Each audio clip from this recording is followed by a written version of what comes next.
Muchas gracias. Voy a colocar un poquito más de frente.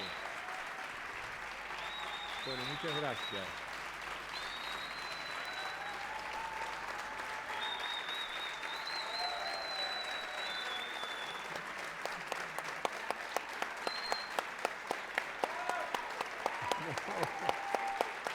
Muchas gracias. Muchas gracias. Muchas gracias. Decimos, maestro. Bienvenidos, bienvenidas, ¿cómo les va? Un gusto que estén aquí en nuestra universidad. Ya conocen a quienes seguramente han visto apenas se corrió el telón, no solo al maestro Víctor Hugo, sino a nuestro maestro, a Osvaldo Hueve. Ellos diferentemente han compartido esta invitación para justamente profundizar sobre algunas cuestiones que la universidad pública tiene que poner en debate y en cuestión, y es precisamente la cuestión de la producción cultural, por supuesto la comunicación, y lo hacemos en esta aula, seguramente Osvaldo lo sabe, quizás Víctor Hugo no, es el aula mayor del campus que lleva el nombre de Alfredo Peco Duarte, que es un desaparecido de la última dictadura militar y que tiene un sentimiento muy particular por lo que representa la lucha que esta universidad en materia de derechos humanos viene desarrollando y ha desarrollado históricamente. Este es el escenario justamente de estas instancias de debate, de profundización de conocimientos en muchos casos, de lo que representan también los actos de más hondo contenido académico, como son las colaciones de grado. Bueno, y este es el escenario que los recibe y los invita ante este auditorio a compartir algunos de sus conocimientos, sus capacidades de reflexión, y los invita a hacernos pensar, a procurar a que entendamos un poco más, no solo la coyuntura, sino también lo que deviene de la historia. El tema es los desafíos de la cultura y la comunicación, pero ante todo, ¿cómo está? ¿Bien? ¿Cómo lo han recibido ayer? Muy bien, muchas gracias por ese recibimiento. Ha sido una sucesión de preciosos momentos con amigos, con gente muy valiosa en esta universidad que me parece, como me ha contado ya Osvaldo tantas veces, y como pude corroborar ahora en la conversación con Roberto Rovere, con Jorge González, con Ricardo Bérgamo, algo muy fuerte, muy importante, muy valioso para toda la sociedad de Río Cuarto. Entonces, siento que no estoy en un lugar que es una burbuja, que es un sitio aislado de la vida de la ciudad, sino que está altamente comprometido con lo que significa Río Cuarto hoy día, hasta en el aporte no solo social, sino también económico, que para la ciudad es la universidad. Así que es un gran halago estar aquí y que ustedes dieran ese recibimiento, que fueran tan cálidos.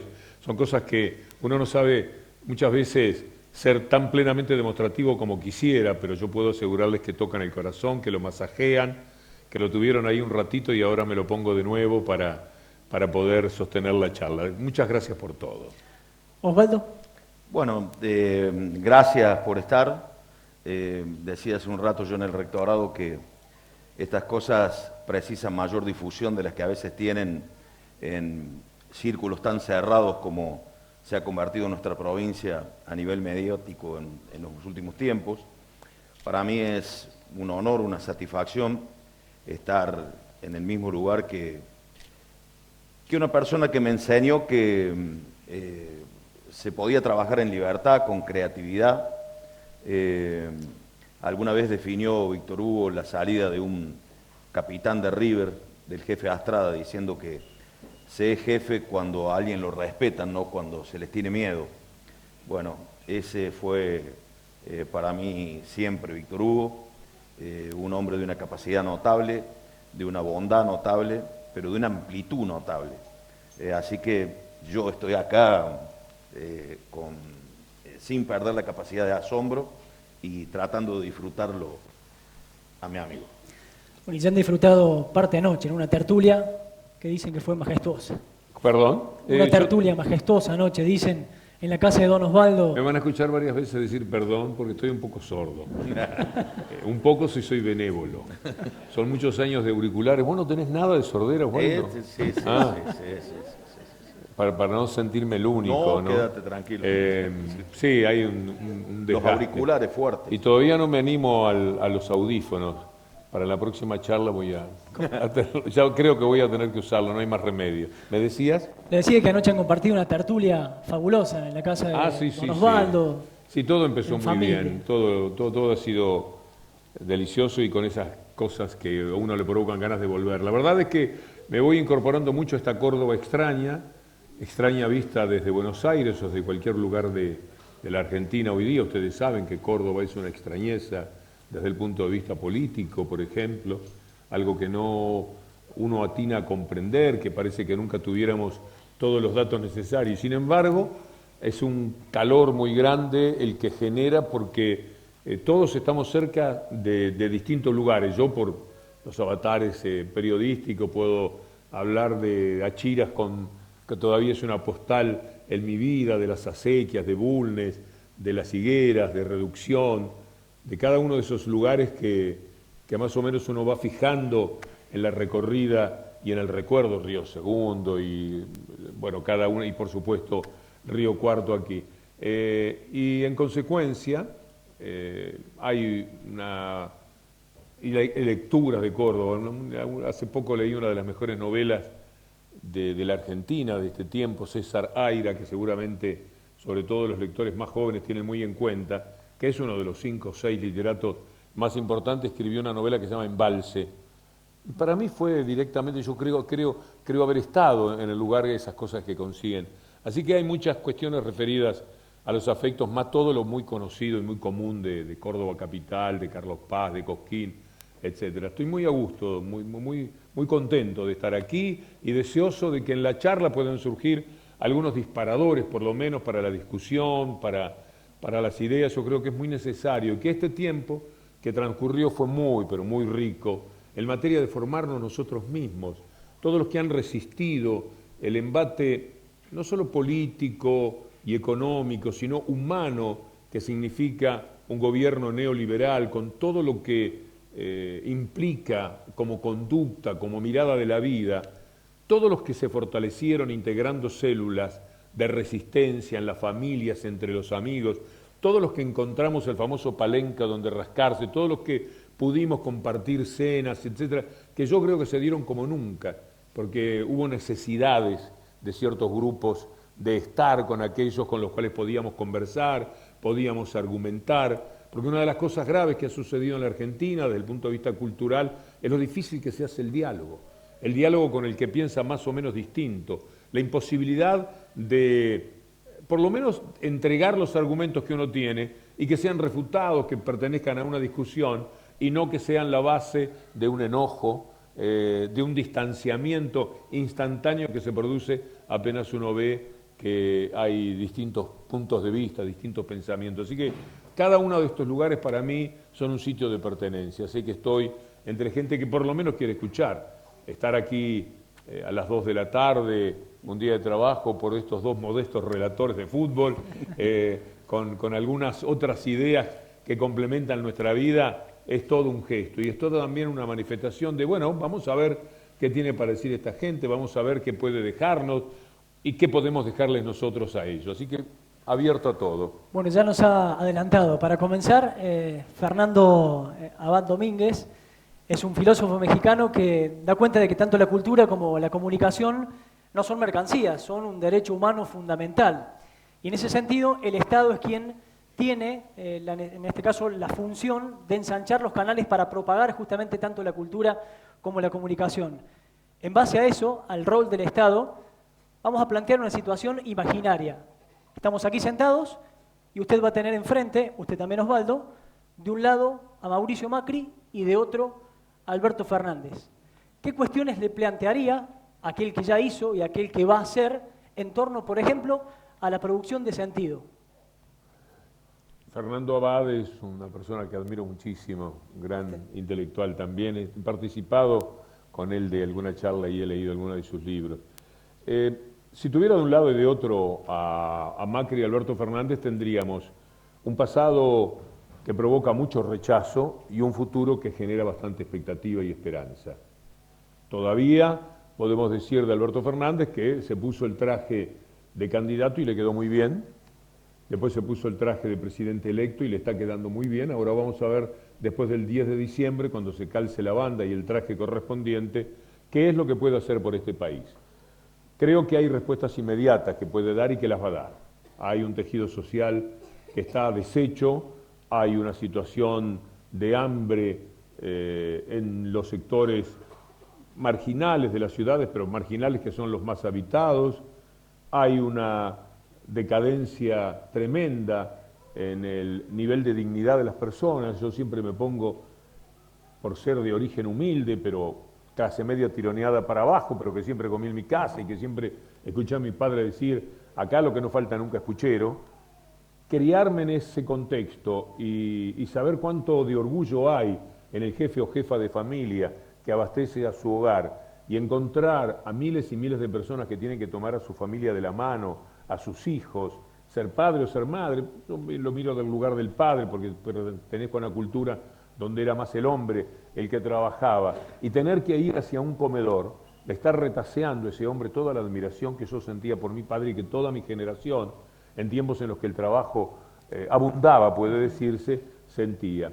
Así que en este tejido social tan descompuesto, la tarea de Alberto Fernández, con ser muy difícil, tiene alguna sencillez. Yo creo que en 5 o 6 meses vamos a tener indicadores que nos van a alentar, porque más abajo no se puede caer. No se puede caer no solamente más abajo en lo económico y en lo social, sino también en aspectos morales que seguramente vamos a revisar después, que hacen a la justicia, hacen al periodismo y hacen a la educación. El sentido que crea Macri, si lo tuviera de este lado, sería decirle que lo ha hecho muy bien. La inhumanidad que ha tenido, la insolvencia moral y ética de la que ha hecho gala, nos enseña que del otro lado seguramente tiene que haber cosas mejores de la vida, y las hay, efectivamente.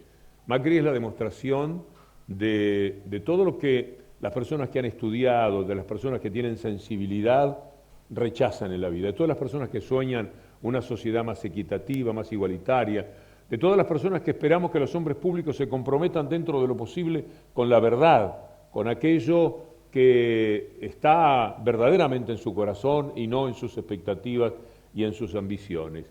De un lado tenemos un hombre que creó sentido de frustración para la sociedad argentina, que extrañamente, porque hay otros factores que también aparecerán en la charla, ha sido saludado en el voto, en las elecciones, por un 40% con el que Córdoba colaboró muchísimo para que ese 40%, que a lo mejor era 35 o 33, se ensanchara hasta esos límites, en eso que cuesta tanto comprender de los comportamientos políticos de una provincia que, caramba, yo lo primero que supe de Córdoba fue el cordobazo, los primeros nombres que conocí fueron Tosco y López, de las luchas de Córdoba, los primeros periodistas que admiré era Villarruel, que se había consagrado en los tiempos del cordobazo y llegaba a Montevideo en aquellas imágenes de blanco y negro que no se correspondían con el HID de hoy, etcétera, pero que me llevaban a mí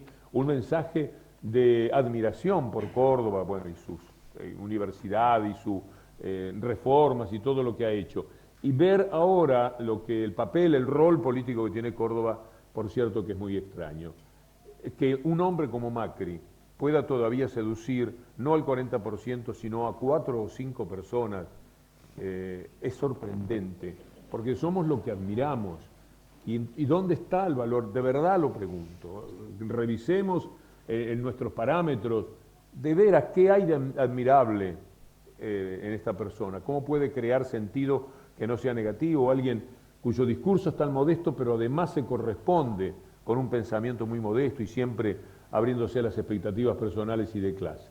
Del otro lado, yo no me quiero aventurar, porque a lo mejor dentro de 1 año o 2 años vengo aquí, en la mirada de algunos hay el reproche de tanto que soñábamos y nos hemos quedado por el camino. Pero yo creo que por lo que ha sucedido hasta ahora con Alberto Fernández y por lo que conocemos de la persona que posibilitó que Alberto Fernández sea presidente, estoy hablando de Cristina Fernández, tenemos bases como para poder creer que otra vez la Argentina va a rumbear en la búsqueda de una sociedad más justa, más equitativa, más referida a la creación de derechos, esos que de una manera, el otro día me puse a leer, Osvaldo, todo lo que se creó de derechos entre, sobre todo 2011 y 2015, pero también podríamos citar los años anteriores, y es verdaderamente sorprendente y maravilloso cuál es el tipo de Argentina que se estaba intentando crear por lo menos. A mí en realidad cuando hacíamos competencia con Víctor Hugo y el actual presidente de la Nación era el presidente de Boca, el único que se negaba a hacerle una pregunta era yo. Era un poco una premonición tal vez, y no es por hablar en primera persona, pero uno decía alguien a quien se sacaba un excelente y le regalaban un Peugeot. Es decir, poco podía conocer y mucho menos imaginar que iba a llegar, como bien dice Víctor Hugo, a ser presidente de la Nación. Lo logró, lo hizo, obviamente con un aparato determinado, un aparato mediático determinado, con un aparato de odio, y yo lo que le reprocharía es haberme hecho sentir, al menos en mi provincia, esa provincia que narra Víctor Hugo, la provincia del Cordobazo, la provincia del trabajo, la provincia de los estudiantes, de los obreros, haberme hecho sentir en casi todos los grupos uno de los malos de la película. La porquería, la basura. Uno decía algo en favor del gobierno anterior, o de Cristina, o de Néstor, o del socialismo, y era el malo. Nos convertimos, y hasta hoy somos, sobre todo en esta ciudad, los malos de la película. Pero también le diría que, a pesar de esa admiración por lo que logró, por los beneficios que le otorgó a su gente, a su grupo de gente dominante, no pudo apagar las brasas, no las apagó. Esta es una muestra, y tantas otras que están en el reservorio de lo artístico, del cine, del teatro, del periodismo, de los chicos que estudian ingeniería, los chicos que estudian abogacía, de los chicos que tienen una llama que, por más que esté contaminada, en algún momento esa brasa volverá a ser la llama que era, porque a las brasas no las han apagado. Y a Alberto Fernández le diré eso. A lo mejor crees que llegás a un campo arrasado. No es tan así. Hay un montón que están detrás de algunos árboles dispuestos a que crezca de nuevo el césped.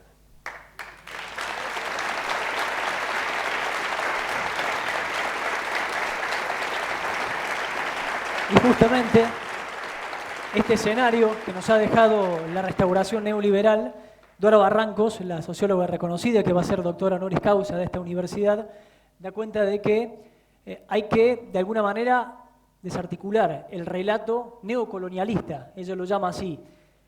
¿Cómo hacemos? ¿Cuál es el rol que nos compete como comunicadores para, de alguna manera, desentramar ese relato neocolonialista que apunta a la profundización de la meritocracia, de la individualidad, por encima, por supuesto, de los procesos colectivos? Hay que saber que eso es imposible y al mismo tiempo necesario. Es imposible porque el poder del capitalismo, la victoria más importante que tiene es cultural.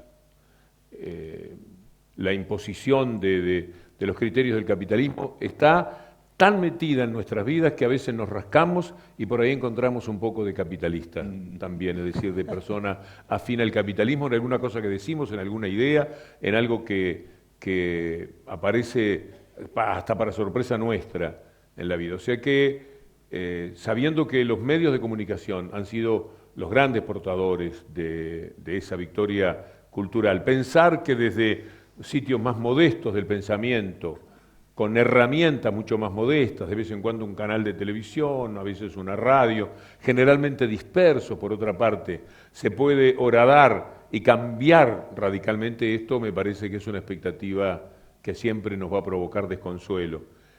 Pero al tiempo que digo esto, todos los días uno está queriendo desenmascarar, refutar, mostrarle a la gente el verdadero rostro de ese discurso, y es una tarea que hay que hacer con empeño durante toda la vida, sabiendo de antemano que las satisfacciones son escasas en la comparación con lo que ellos tienen.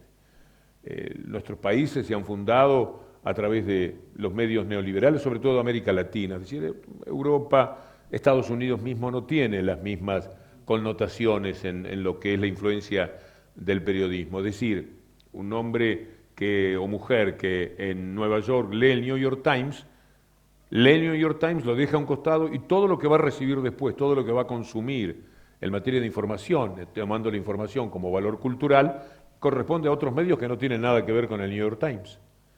Si uno vive en Francia, uno va a leer Le Figaro, Le Monde, la Carte en Charnay, Liberación. Se va a encontrar con diarios que piensan distinto y que no son dueños de ninguna radio, y que no son los dueños del fútbol, que no son dueños de otra cosa que el propio medio. Entonces, los matices son una parte de la vida de la democracia. Y el caso de la Argentina no tiene parangón, Argentina y Brasil en todo caso. Es un caso absolutamente único en el mundo. Va a volver el tema, no quiero cada respuesta hacerla demasiado larga para que sea un poco más picadito el diálogo, pero hay que saber que el poder de refutación que nosotros tenemos para la mentira, para la visión sesgada, para el ocultamiento, es muy inferior. Jugamos con cañones como los de la Vuelta de Obligado, que caían a 10 metros de los ingleses y los franceses. Y los de ellos era un córner pasado en realidad. Tenían que bajarlo el cañón para que le pegara realmente a quienes luchaban desde la Argentina. Las armas son muy disímiles porque además ocupan todo, la gente ni sabe. La gente lee La Voz del Interior y creerán que están leyendo la vieja Voz de Córdoba y no pueden imaginar que a través de lo que significó de dolor en la historia del país, papel prensa, etcétera, pudieron finalmente quedarse también. Entonces, uno lee La Voz del Interior, está leyendo Clarín, uno lee Los Andes, está leyendo Clarín. Y cuando encontrás algún medio libre, vas a tropezar con medios que también están muy expuestos a lo que papel prensa digita. En una época con DIN, lo saben, a lo mejor hay algún dueño de medio aquí, a través de la agencia Diarios y Noticias, que después cerraron, ellos conseguían que los diarios del interior titularan, por lo menos la tapa se pareciera a la agenda que marca Clarín, con La Nación. El que no lo hacía, está bien, no lo haga. Iba a buscar papel y no te puedo entregar hasta el mes que viene, y cosas por el estilo. Un dominio muy grande, un conocimiento de las vicisitudes por las que atravesaban las empresas y un mal día, decirle a los dueños de La Voz del Interior, Córdoba va a tener una voz que sin darse cuenta para siempre será una voz capitalina, con acento cordobés, pero el espíritu de la información tiene que ver con el poder central, y el poder central, que una manera de disputarlo es con identidades regionales bien fuertes, el poder central lo tienen ellos manejando. Entonces, ¿cómo competís? ¿Cómo luchás?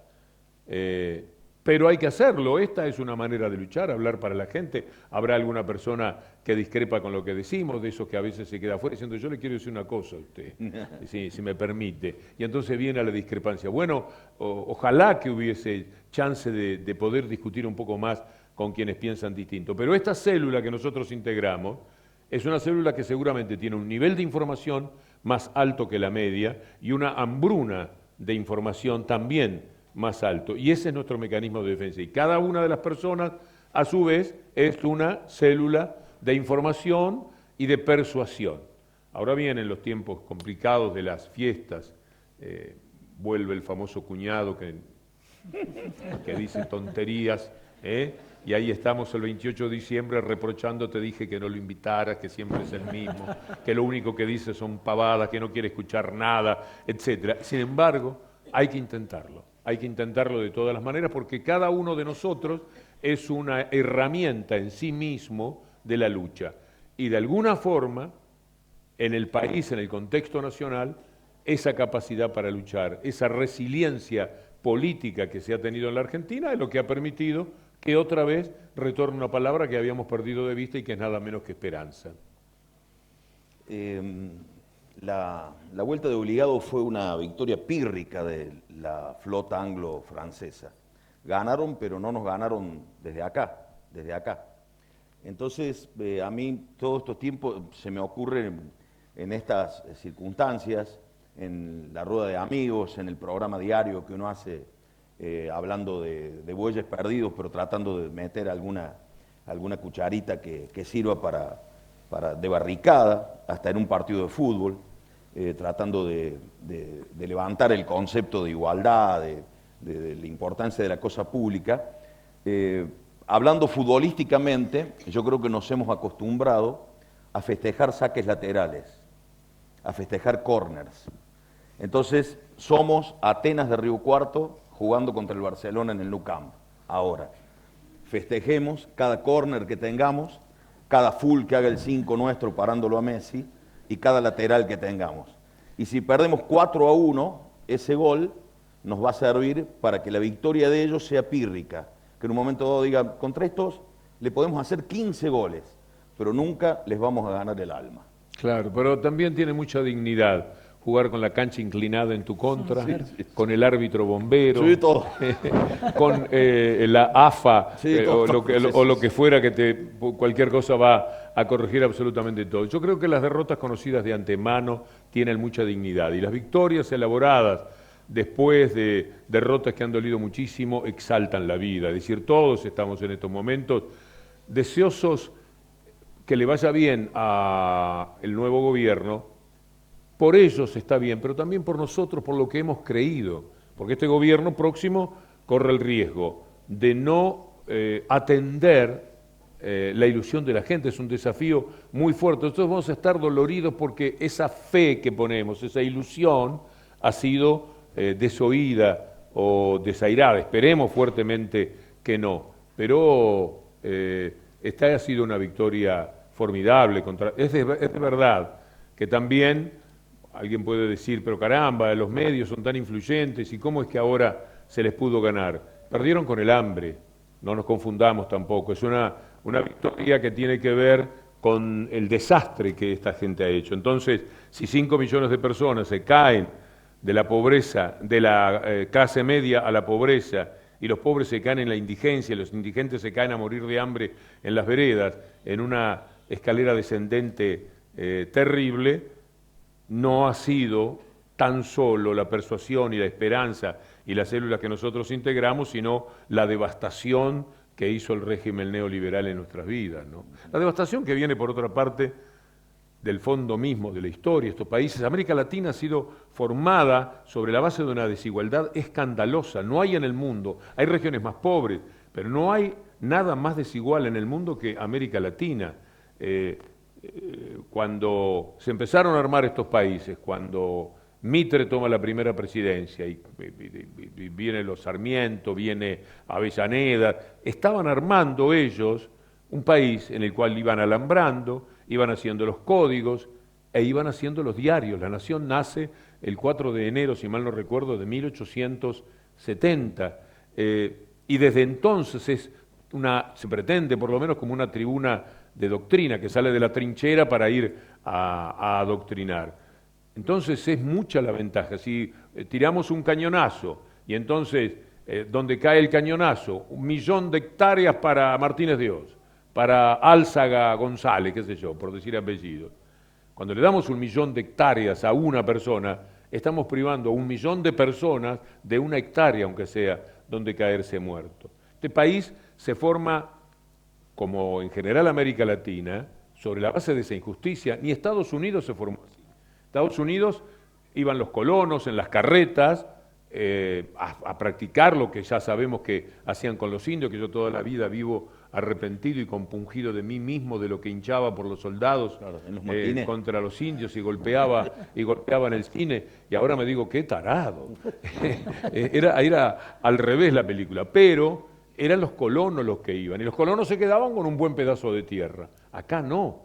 Acá la entrega de tierra se hizo con los bonos patrióticos del Centro Democrático y se quedaron con demasiado. Francia tiene en 800.000 kilómetros cuadrados 37.000 jurisdicciones. La Argentina tiene, con el triple de la superficie, 2.400, creo, 2.500. Imaginen ustedes lo que implica esto en condiciones de reforma agraria. Eso lo tienen hecho los Estados Unidos, etc. Entonces, esa enorme desigualdad con el Código Civil, que es el que les permite seguirte robando o asegurar lo que tenían, y con el Código Penal, que es para que nadie les vaya a quitar absolutamente nada de lo que ya tienen, más los diarios, con toda su contundencia cultural, y estamos en países muy difíciles para el análisis y para levantar cabeza. Pero como bien dijo Osvaldo, hay 3 o 4 episodios magníficos en la historia de la Argentina y ahora en la historia de América Latina, en los que uno puede tomar constancia de que a esa fuerza del capitalismo, esa fuerza del neoliberalismo, se le puede poner por lo menos un dique, para un poco, no nos mates de hambre, que es todo lo que se puede hacer, porque seguimos viviendo. El gobierno hasta el 2015 creó derechos, dio oportunidades, generó trabajo, jubiló a todo el mundo, le dio a los chicos una atención, pero siempre funcionamos dentro del capitalismo, eso no se cambia nunca, eso no hay manera de modificarlo. Más fácil ir a la luna volando que cambiar el capitalismo, según mi punto de vista, por más que sea algo que sea muerto. Hay Ricardo Forster, García Linera, los he leído con distintas argumentaciones, dicen que el capitalismo es un zombi, es decir, está muerto, pero tiene mucho poder. Está muerto el capitalismo como forma de dar satisfacción a las necesidades de la humanidad. Una persona en Estados Unidos, el 1% de los más ricos en Estados Unidos hoy día tiene lo mismo, Osvaldo, que toda la clase media de Estados Unidos. Imagínate con respecto a los pobres, ¿cuál es la comparación? 32 personas dueños de capitales que hay que juntar 3.600 millones de personas para poder equiparar lo que ellos tienen. Es una salvajada el mundo del capitalismo, es una locura que vivamos esto y que tengamos que hacerlo casi naturalizándolo. Ya pocas veces se habla del capitalismo porque aparece, es una pérdida de tiempo. ¿Qué querés, el comunismo? Te van a decir, como si esto otro hubiera sido exitoso para el ser humano. En ese marco se mueven países que tienen todo hecho, que además robaron mucho, es decir, los europeos que ahora están en una especie de invernadero, una sociedad invernadero, título de Ricardo Forster, ahora pueden sentirse que rechazan a todos los habitantes de los otros países que van. Todos fueron robados por los países europeos. Le sacaron hasta el último cuerno, el último marfil que encontraron en el camino, hasta el último diamante a esos países. Y ahora no quieren que los vengan a molestar. Ese es para mí mi visión del capitalismo. Y nosotros nos movemos dentro de esos parámetros, pero todavía con un capitalismo más injusto que el de Europa, que supo del estado de bienestar, o que el capitalismo de los Estados Unidos. Fíjate lo grave que es esto, ¿no? Agrego que en todos los procesos que va narrando Víctor Hugo ha habido una complicidad necesaria de uniformes y sotanas.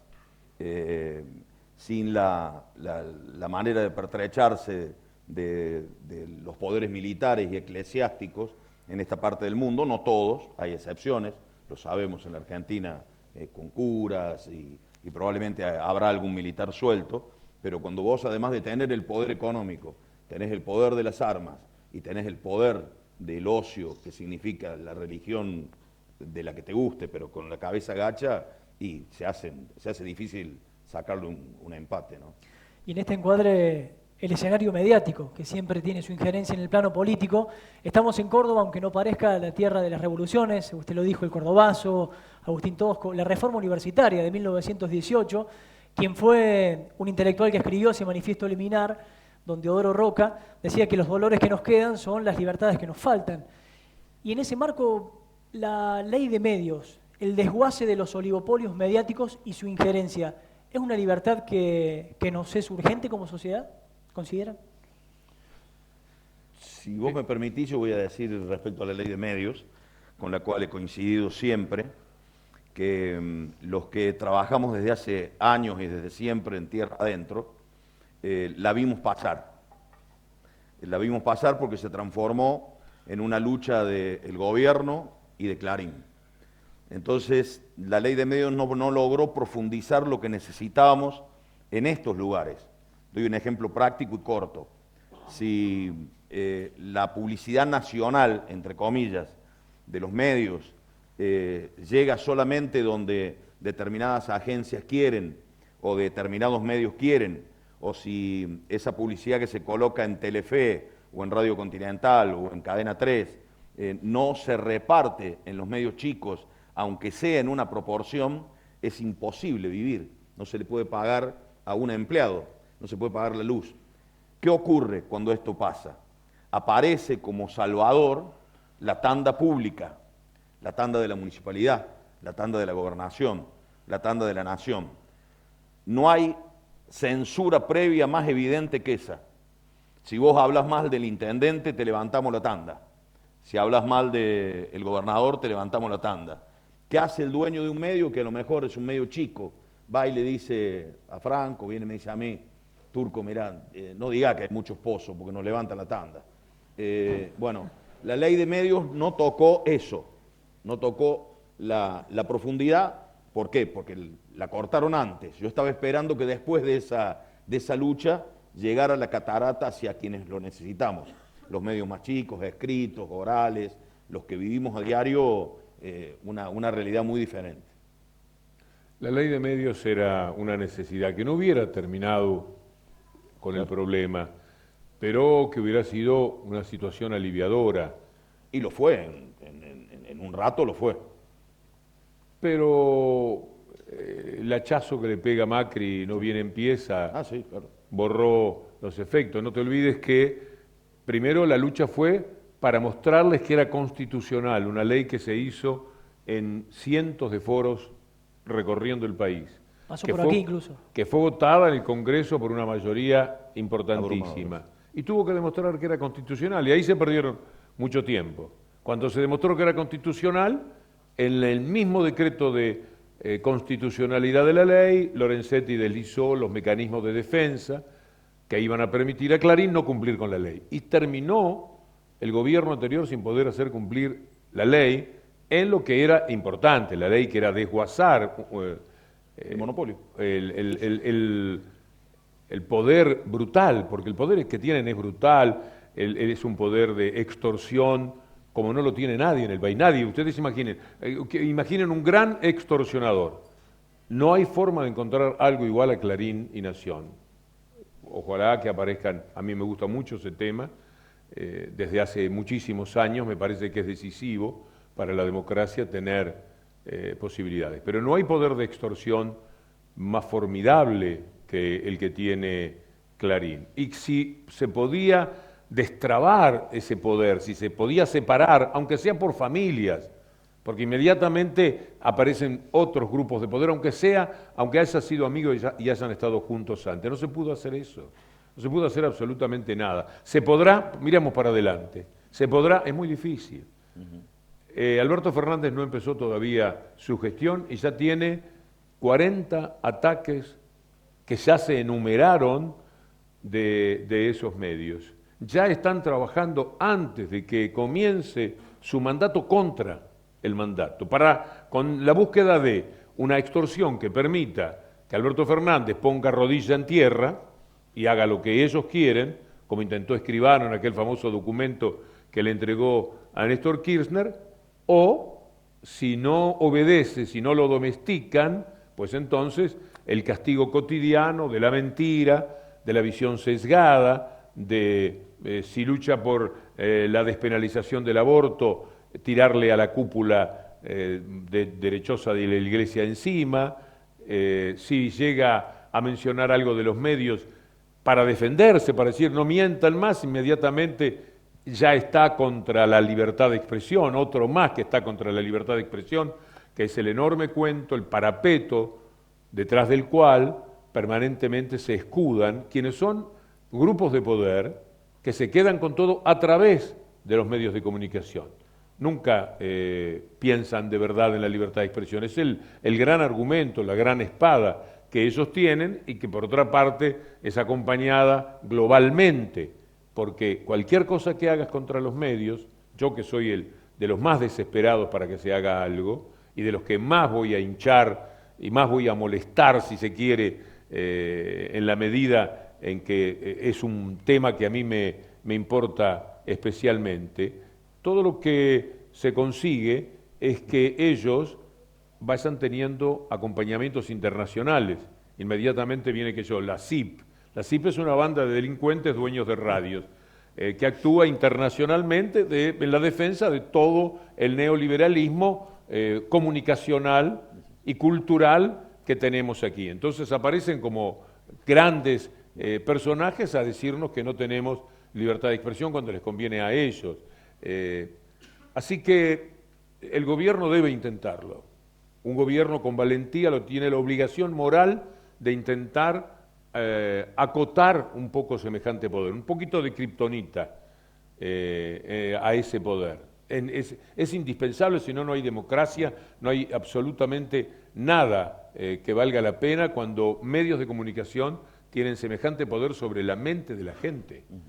La forma en que han operado con su liviandad, con argumentaciones tan triviales como las que utilizan.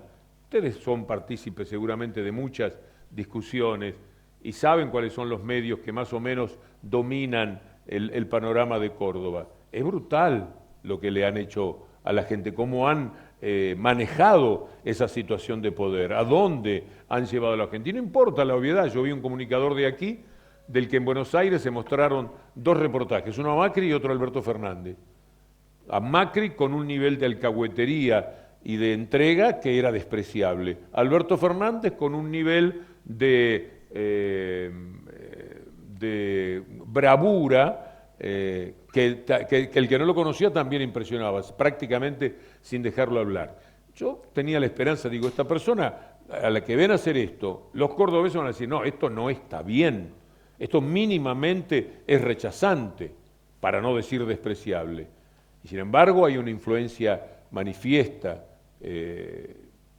A veces cuando uno mira lo que les pasa, por ejemplo ahora a los muchachos de La Voz del Interior, uno se pregunta, en medio de todo el problema que tienen, ¿cuántos de ellos habrán creído que efectivamente participaban en una empresa que era democrática y ahora no los quiere escuchar a ellos en la necesidad que tienen las pocas decenas de trabajadores que con el poder económico que ha adquirido Clarín, ponele que vos perdés con esa empresa, un poco. Esa empresa es la que te ayudó a tener el poder del diario, que a su vez se convirtió en un poder para quedarte con canales, para quedarte con papel prensa, para quedarte con todo, con Nextel, con Telecom, con Fibertel, con Movistar, con todo lo que tiene en estos momentos. Ese poder me parece que serviría para que subsidiar a 30 o 40 trabajadores que te querés sacar de encima, porque esa célula, esa área, no te está dando resultado. Ustedes van a escuchar a muy pocos que salgan en defensa de los muchachos de La Voz del Interior, porque los medios se protegen mucho entre ellos en ese sentido. Se pueden atacar en la discusión por Macri o Alberto Fernández, pero jamás se atacan en denunciar que una empresa está echando trabajadores porque después esa empresa puede tener el apercibimiento de la rival. Pero en líneas generales lo que uno espera de Alberto Fernández, estando detrás además Cristina Fernández de Kirchner, que tanto los ha padecido, que se haga algo.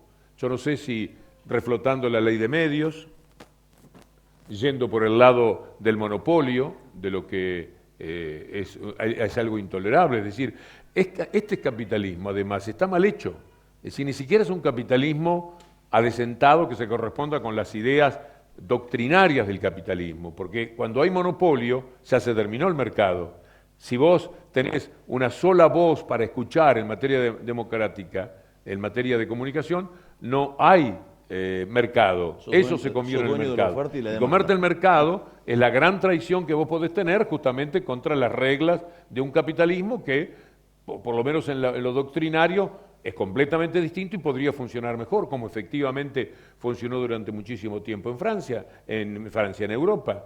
Los países europeos tuvieron, cuando hablábamos del estado de bienestar, tenían capitalismo. Era, de alguna manera, una cuestión a mitad de camino entre el comunismo y el capitalismo más severo. Se podía pensar y recorrer ese camino. Y es como construyeron esos países que nosotros miramos como los más desarrollados en este momento. Nosotros no nos podemos desarrollar, nunca lo vamos a hacer, quizás, en la medida de Estados Unidos. El gran país tenía que ser la Argentina. Muchísimos italianos, yo conozco casos de italianos por lo menos, cuando estaban los barcos en Nápoles para salir el barco, había un barco que iba para Nueva York y otro que iba para Buenos Aires, y se pasaban el dato de que el gran país iba a ser la Argentina. La Argentina iba a ser el gran país, no exactamente los Estados Unidos. Hicieron muy distintas las cosas dentro del juego del capitalismo. Aquí nació un capitalismo totalmente robado y depravado, que ahora tiene en los medios de comunicación la gran herramienta para seguir siendo depravado, codicioso, llevarse absolutamente todo por delante. Si no podemos con los medios, no podemos cambiar nada de la sociedad. Hay una sensación de oráculo en Córdoba de determinados medios, ¿no? Es decir, como que su palabra es lo único que hay y no hay otra cosa. Y esto tiene que ver con la quietud y la indefensión, me parece, de la gente también, ¿no? Que de a poco se ha ido domesticando. El caso de C5N en Buenos Aires representa una cierta rebelión mental por el rating, porque la gente comienza a ver otras cosas, dice veo esto, pero también veo lo otro. Yo en Córdoba temí, trabajando en una radio de Córdoba durante mucho tiempo, que me hicieran decir que Talleres había salido campeón y que la gente se lo creyera. Porque era Vox Populi, Vox Dei, era una cosa, digo esto como una metáfora risueña, pero es increíble la manera en la cual le han entrado a la gente. Y les dicen, está lloviendo, y la gente sale en solazo, y la gente va y le dice al tío, ¿vos sabés lo que llueve afuera? Hay una indefensión que a mí me asombra. Pero además de crearle una argumentación extraña y a contramano de la realidad, le alimentan mucho el odio. Totalmente. Que esta es una constante hoy día en la Argentina. Es decir, confrontación donde pongas la mirada en la historia de la Argentina, que es Rivadavia San Martín, para, si querés un comienzo por ahí, Dorrego Lavalle, Rosas contra Lavalle y todo el liberalismo de la época. Todo el recorrido que uno hace es de mucha confrontación, siempre, y además te mataban. Pasaba Facundo por acá y le salían al cruce los Reina Fe, sí. y en la discusión los mataban. Es decir, hubo muchísima muerte. Es decir, siempre hubo una gran controversia, pero yo no sé si se llegó al nivel de odio que se ha instalado ahora. Pasan cosas verdaderamente increíbles en el comportamiento de la gente. En ese plano, las redes sociales. Una obviedad, que te la pregunto, una obviedad. El 40% que el gobierno que se fue tiene un 28% de odio. Sí. De odio. Y además, yo no sé, a mí ha habido taxis en Buenos Aires que se negaron a llevarme. Es decir, venía el taxi, yo lo paraba y de repente el tipo miraba así y decía, vos no. Es una cosa, y me dejaban parado y de vez en cuando bajaban la ventanilla y cuando hacían 50 metros me sacaban el dedo. Yo digo, caramba, ¿de qué estará hecho? Porque lo ideal es que si una persona discrepa con otro, suba, que le tengo que decir algunas cosas. Suba y conversemos. Como yo alguna vez algún tipo, cuando llegamos y entonces cobra con desdén o una cosa por el estilo, le digo, afloje, amigo, digo, no esté tan enojado. Dice, no, porque pasa usted, le digo, no tiene 10 minutos, charlemos un poquitito, a ver cuáles son sus objeciones y las mías. No, dicen, y se van, nunca quieren conversar, nunca quieren escuchar, como si tuvieran miedo de que lo que van a escuchar les trastorne lo que han escuchado. Les trastorne la vida, es decir, qué sé yo. Ahora de vez en cuando me desquito yo de los taxistas, ¿no? Me paré varias veces en Avenida de Mayo y Rivadavia y los veía pasar con la bandera baja. Y alguna vez amagué que los iba a parar y cuando se entreparaba cruzaba la calle. Pero esto que se corresponde estrictamente con una invitación a una sonrisa, se hace realidad. ¿Pero en dónde se hace realidad? En un laburante. Fíjate vos cómo te pueden meter tanto odio. Por eso los medios de comunicación son tan influyentes. Ese taxista va por la avenida 9 de Julio y no caen las fichas y se le para el tránsito y está ganando poco dinero y pone Radio Mitre, que es una de las cosas más atroces que un ser humano puede darse, una dosis de Mitre. Y entonces en Radio Mitre, dicen Mitre informa primero, y el ministro Axel Kicillof se queda con 400.000 pesos por mes por YPF. Y el tipo dice, ahí está, este es el que me roba. Esta es la explicación de lo que me está pasando a mí. Porque los seres humanos todos tenemos el mecanismo de buscar dónde está la culpa de lo que nos pasa, de la frustración que tenemos o algo por el estilo. Ahora, te dicen eso y te dicen 100 cosas más, que no quiero recorrer porque más o menos las deben tener en su conocimiento. Y ese tipo lo enfermás. Ese tipo está enojado todo el día, con Kicillof, con una mentira, por supuesto, porque era una cosa increíble lo que contenía esa información. Y al otro día otra información, etcétera, y el tipo va acumulando y la vena se le hincha. Y cuando encuentra un tipo que además piensa en contrario, ¿qué voy a llevar? Te paso por arriba, pensará el tipo, las ganas que tendrá.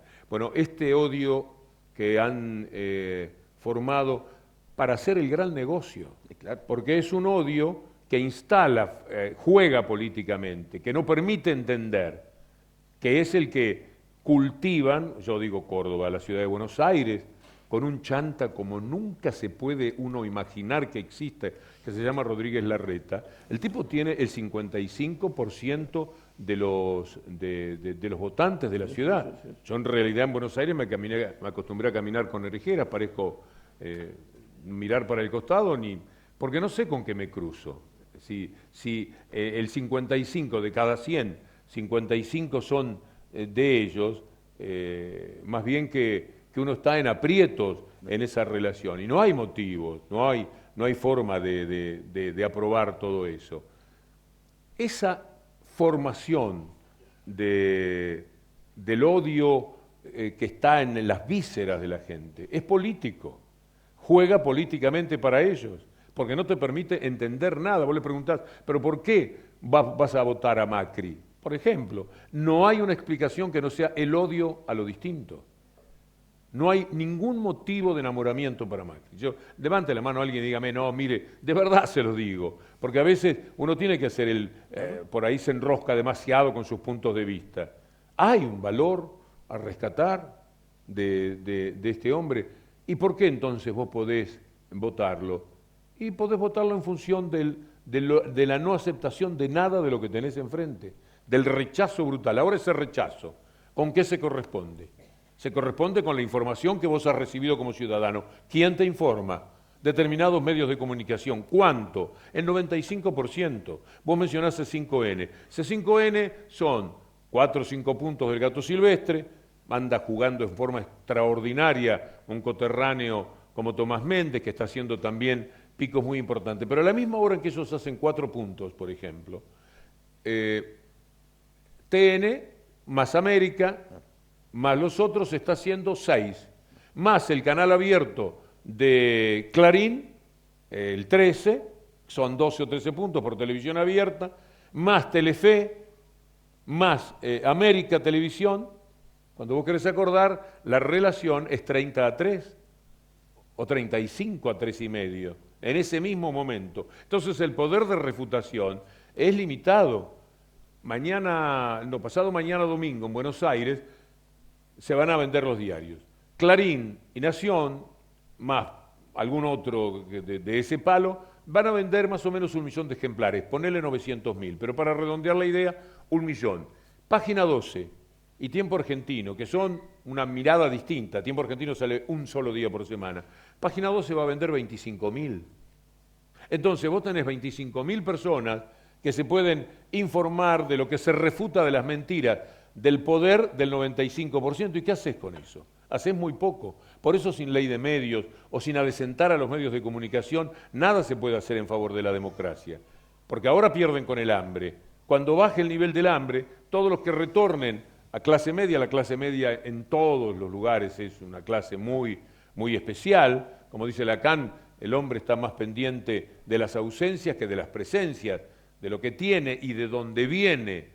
Para conseguir lo que tiene, poco piensa, está pendiente de lo que le falta, de la ausencia. Y ahí aparece la clase media dándose este tiro en el pie. Yo entrevisté hoy a una persona, me encantó esa nota, me pareció un tipo muy humano, un señor que fabrica ataúdes en Las Higueras y que votó a Macri y que ahora tuvo que echar a todos los empleados, en vez de 300 cajones, fabrica 30 al más bajo precio, es decir, 30 bien baratos para jubilados, 8.500, no los 150.000 que cuestan los ataúdes de los que pensaron que el ataúd le iban a poner ruedas y se iban a llevar la plata al cementerio. Y no porque haya mejorado la salud, es decir, no porque haya menos muertos, digo.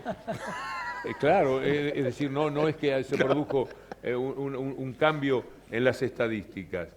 ¿Cómo lo pudo hacer? ¿Cómo ese hombre que venía bien, con una fábrica con 22 trabajadores, etcétera, decidió cortar con los gobiernos que había?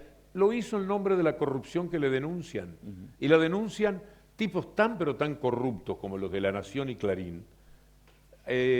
Tomás Méndez hizo antes de anoche, no sé si lo vieron, una crónica de lo que es el diario La Nación. La corrupción de esos hermanos Aguirre, el nivel de desatención que tienen con los impuestos que tienen que pagar, con el dinero que sacan del país, con el dinero que triangulan a través de Delaware. Y son los que están rigiendo cuál es la persona honrada, honesta y valiosa de la sociedad argentina. Por eso es que si no podemos algo contra los medios de comunicación, si no se puede ir a sanciones más severas. El otro día, una chica, Yoli Campera Roja, le digo yo, Yoli era una chica que fue a un acto de Cristina Kirchner en la Villa 31 y estaba por cita ahí mirando a la presidenta.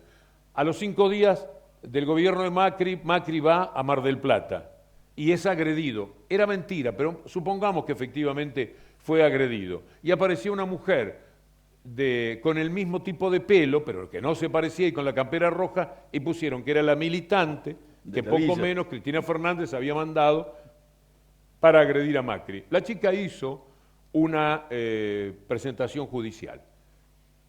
Mientras tanto, tuvo que afrontar que toda la gente creyera que eso era verdad, que ella era la que había estado en Mar del Plata. Se peleó con medio mundo, la humillaron, le tiraron cosas, le pintaron la puerta de su casa, la sometieron a todo tipo de sufrimientos. Ahora la ley dijo que no era la persona y que Clarín le tiene que pagar 150.000 pesos. Fíjense lo barato que le sale a Clarín mentir sobre cualquier persona. ¿Cómo va a arreglar eso? No, Clarín a Infobae, a medias, 75.000 cada uno. Entonces, así no hay manera. Y esto ustedes, todas estas cosas que yo me permito decir, no hay ninguna que no puedan chequear, con un poquito de trabajo de ciudadano que siempre hay que hacerlo. Pongan Yoli, pongan Clarín, perdió un juicio Clarín o Infobae contra Yoli y les va a salir toda la información. No lo van a poder creer. ¿Cómo esto es posible? Entonces, si no se puede con los medios de comunicación, si pueden decir lo que se les antoje, y vienen 4 años muy difíciles. Yo ya estoy un poco otra vez en la mira, especialmente si ustedes buscan en La Nación, por lo menos hasta ayer, encontraban que un periodista decía que yo era un HDP porque escribí un prólogo de un libro de aquel ladrón del siglo, Vitete Seyanes. Y puse en el prólogo las críticas a la condición del ladrón de Mario Vitete Seyanes, pero también ponía que un día Seyanes estaba fumando un cigarrillo y a unas cuadras de ahí un presidente, sin decir quién, compraba parques eólicos baratos, les ponía valor agregado en tanto presidente y después los vendía y ganaba una millonada de dólares. No dije quién era, pero ellos saben a quién me refería, y cuando termino digo, los dos son ladrones, solo que uno, y esto es lo que los enojó y los puso, solo que uno por lo menos asumió algún riesgo, porque meterse en una casa que era lo que hacía este Vitete Seyanes. Con eso me han tenido en los canales de Mañeto, en América Televisión y en el diario La Nación, alquilado. Y ya salió algo que alguno a lo mejor ya recibió de unos ruralistas que aparecieron supuestamente en mi vida para pedirme una nota. Les digo porque lo van a encontrar en algún momento. Querían hablar conmigo de problemas del campo y yo les dije, yo les doy una nota pero por $100.000. Cotizando bien, por lo menos me pusieron por una buena cifra. Nombre de la persona, número de documento, todo supuesto, todo es mentira, pero otra vez viene una carga cerrada. Imagínate lo que le van a hacer. Si a mí, que soy un periodista, nada más, que ya me tienen bastante junado, me hacen eso, lo que le harán a Alberto Fernández, que todavía no empezó a gobernar y ya tiene 40 ataques entre las PASO y la elección. No se puede vivir así. Y si no se puede vivir así, hay que cambiarlo. Y si hay que cambiarlo, hay que pensar en hacer algo con los medios. Ojalá se animen. Les preguntaba sobre las redes sociales, este nuevo escenario de fabricación de odio. Hoy se presenta justamente el libro de Mariana, que aquí está, Trolls, Sociedad Anónima. Va a ser a las 19:30 horas, allí en el Galpón Blanco del Predio del Andino. Una instancia de control social, prácticamente, se es esta red social, sea cual fuere. ¿Qué rol están ocupando? ¿Cuál es la proyección que ustedes advierten va a tener las redes sociales justamente en la construcción de esas subjetividades que luego se transforman en muchos casos en afinidad o no política? Yo las uso poco, las uso para trabajar o para comunicarme, para saber dónde están mis dos hijas, en qué andan, pero les tengo mucho miedo. Yo les tengo mucho miedo. Fueron una esperanza al comienzo, pero ahora están desprestigiados. Claro, claro. Es decir, lo que yo oigo, yo no sé entrar a mi Twitter. Tengo algo que me maneja algún amigo, pero yo no entro a las redes sociales, no las recorro, no le prestaría el tiempo que se le presta. Pero lo que me doy cuenta es que todo es muy fugaz, Claro.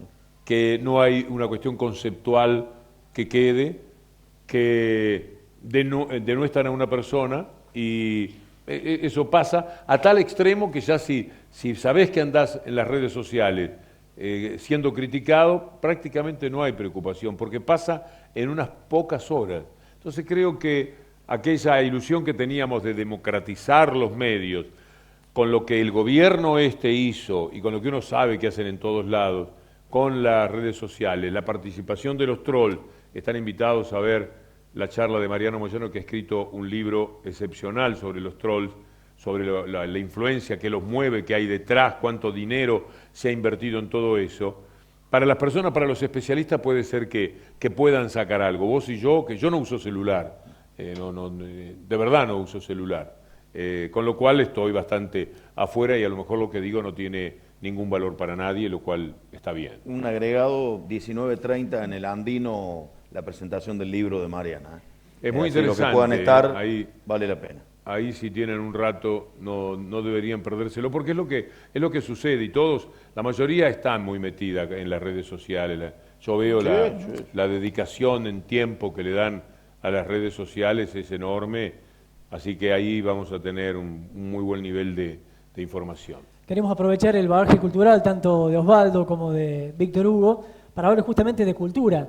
Y la cuestión sería cómo se trasciende a una cultura transformadora de la vida y que no quede solo en el plano de el reflejo de los sentires, de los pensares, y en ese encuadre, ¿qué rol está ocupando, ustedes creen, la mujer, que está movilizada, que ha generado conquistas, que aún le falta, pero que está por caso pidiendo por un cupo femenino en los ámbitos, por ejemplo, de recitales musicales? No, yo creo que somos testigos de una revolución extraordinaria, cuyos alcances todavía ni siquiera dimensionamos, mucho más teniendo en cuenta, yo no sé, hay películas, yo vi una que se llama Solo una mujer, es una película alemana que si llega a aparecer por acá es muy ilustrativa de cuál es la situación de la mujer en otras partes del mundo, es atroz.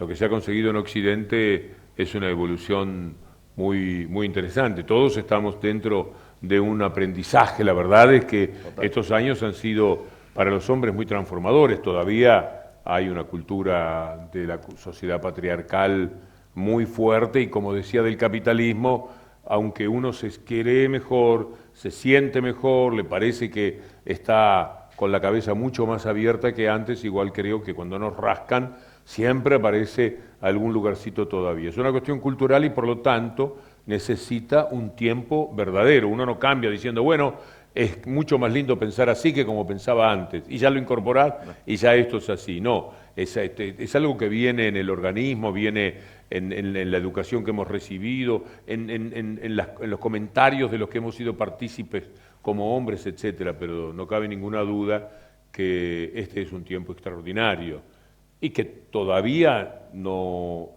conocemos ni por asomo el resultado final, que tendría que ser una verdadera igualdad del hombre y la mujer, que nos haría mucho bien además a los hombres. El femicidio tan terrible que se vive en muchos países, yo te diría en el mundo entero, es todo un tema, nosotros lo tomamos más localmente, tiene que ver con lo inaceptable todavía que resulta tener una pareja y que la mujer no sea una pertenencia que tiene el hombre, y esa pertenencia se corresponde con los valores impuestos por la sociedad patriarcal. Luchar contra eso, que nuestros hijos sean mucho menos machistas que nosotros, creo que se va consiguiendo. Quizá los muchachos jóvenes me parece que son distintos y que pueden entender que una novia le diga no te quiero más, y esto no es motivo para agredirla, ya sea verbalmente o físicamente.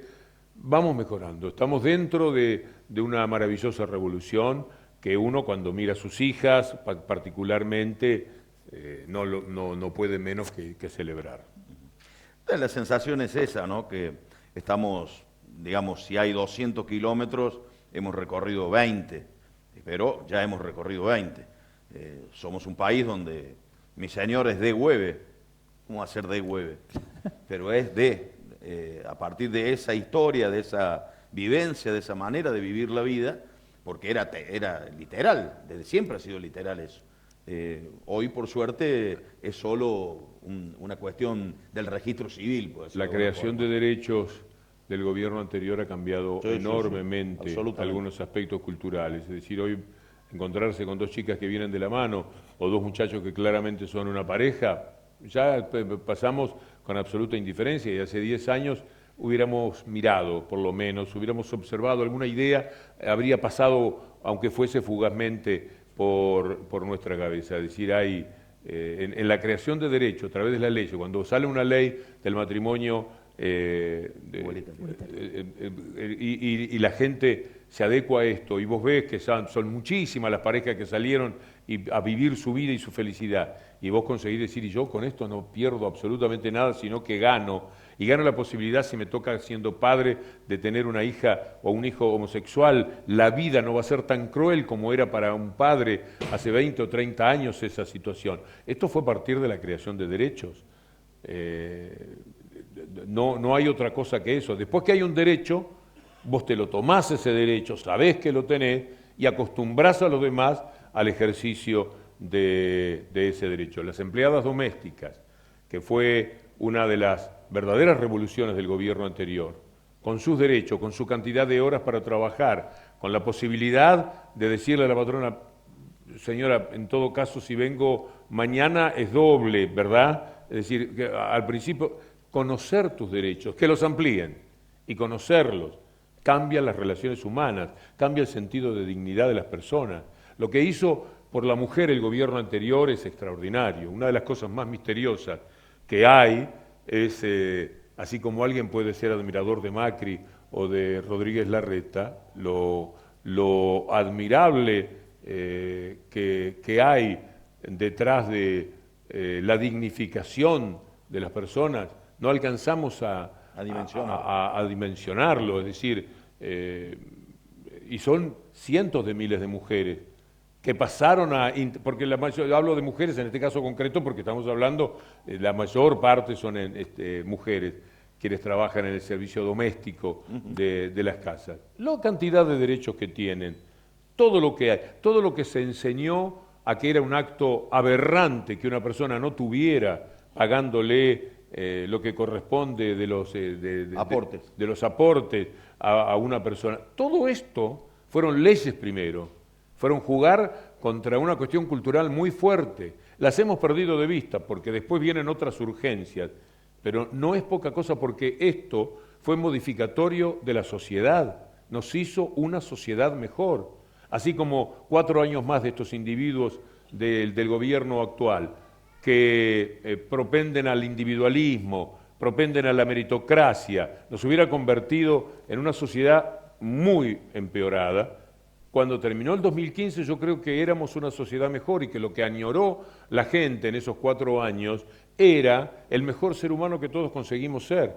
Porque al fin de cuentas, cuando vos respetás los derechos de la empleada doméstica, respetás el derecho de quien elige una condición sexual o tiene una condición sexual distinta, vos al mismo tiempo te vas reconociendo, te vas avivando de que vos estás mejor. Vos con algo sos una persona más afín con lo que alguna vez proclamás, pero que en el fondo todavía no conseguís ser. A mí me parece que fue un tiempo maravilloso que queda a las claras demostrado con este tiempo horrendo que nos ha tocado vivir justamente en esto, porque el neoliberalismo no solamente mata en lo económico, 9.000 personas, dijo el otro día un hombre muy importante de la sociedad farmacéutica, 9.000 personas se murieron por no tener la continuidad, por razones económicas, de los remedios que necesitaban. Es decir, además de matar el neoliberalismo y de matar después con sus fuerzas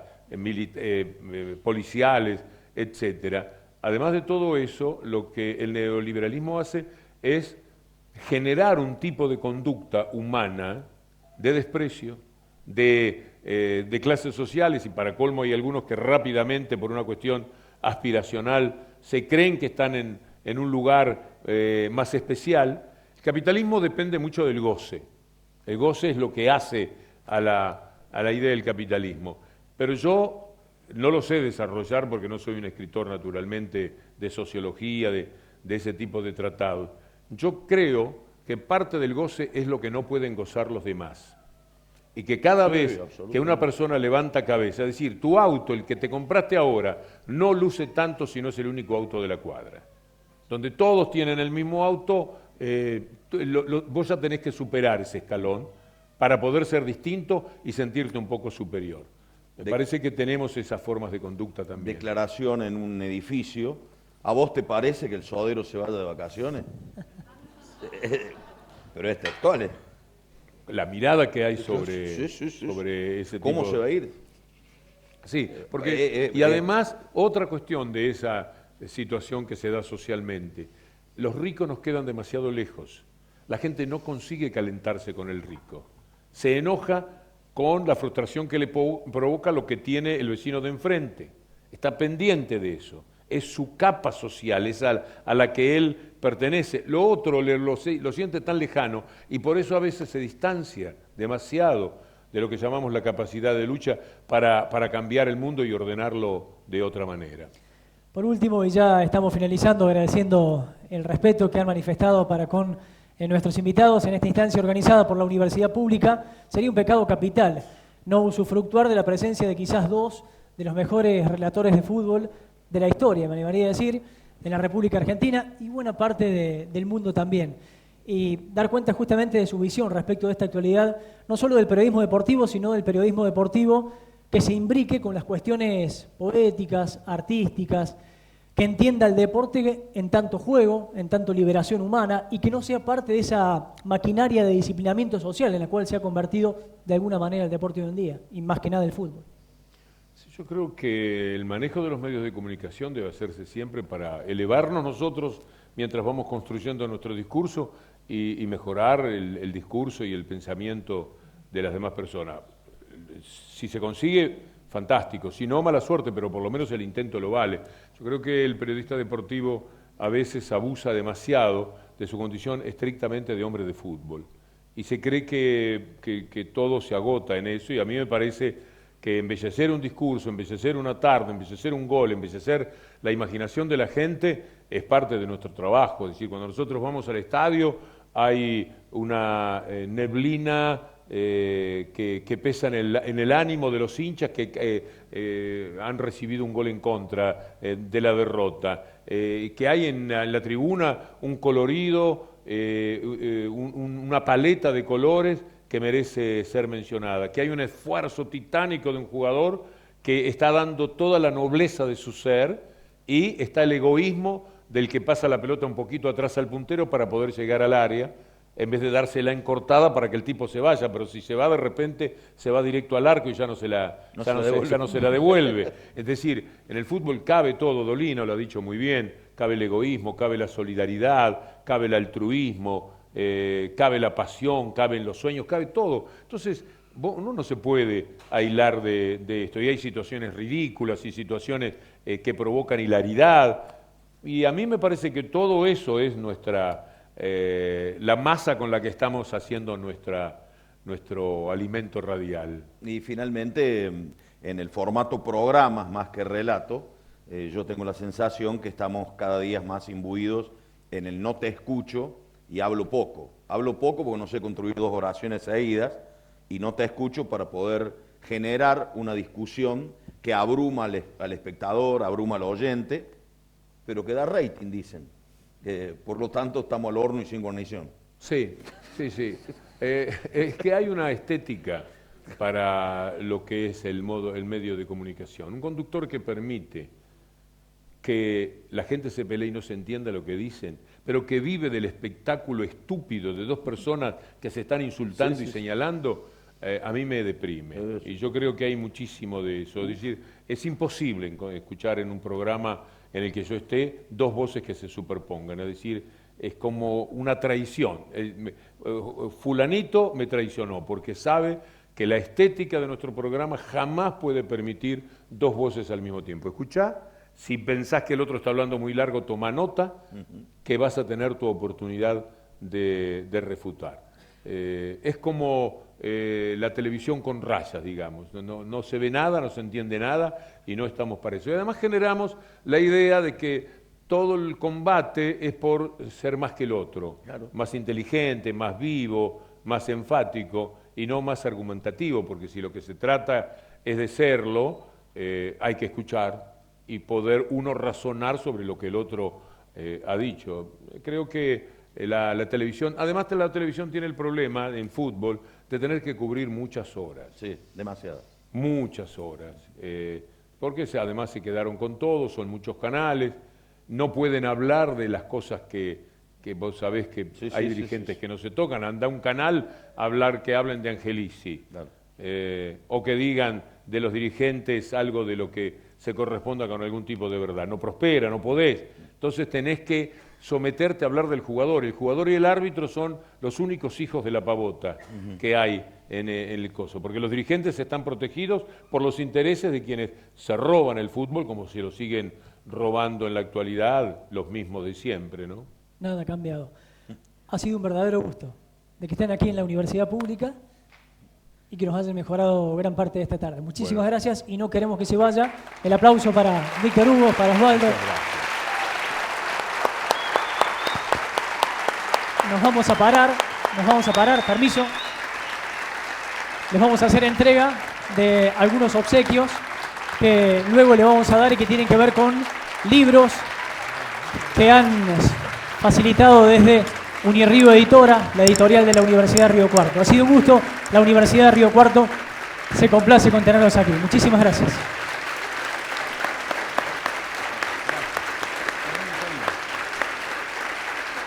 Aquí, Víctor Hugo, el vicerrector de la Universidad de Río Cuarto.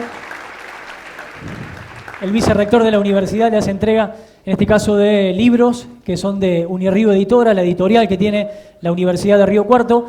También para Osvaldo Hueve y distintos presentes que tienen que ver con parte de la vida académica, científica y cultural de esta universidad. Un libro de Damián Virgililo, de una historia muy particular que aquí está y que ha querido compartir con Víctor Hugo Morales. Y ese es un presente también del rectorado de la Universidad de Río Cuarto. Es una tabla para compartir esas tertulias con Osvaldo Hueve cuando viene. Ahí van a poder cortar la carne. Frente Patriótico Río Cuarto hace ese presente. Estos libros son para Osvaldo Hueve, que también le manda Unirrío Editora. Es falta de un presente que ha querido hacer la editorial. Muchísimas gracias por su presencia. Ha sido un verdadero gusto. Gracias, vicerrector.